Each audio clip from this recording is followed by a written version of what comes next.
Ô tio, tem como você me emprestar R$ 100 pra eu trocar meu gás? Fui fazer a comida agora e o gás acabou. Me pegou de surpresa.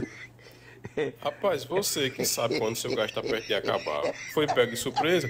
Imagine eu que tô sabendo da notícia agora. Câmbio, desligo. Mas rapaz...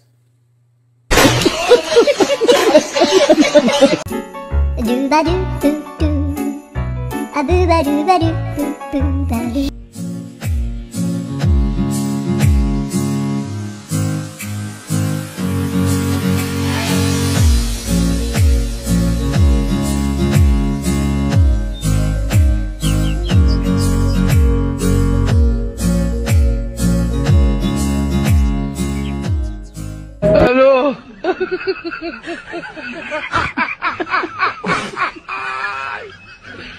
Hola, Carlos!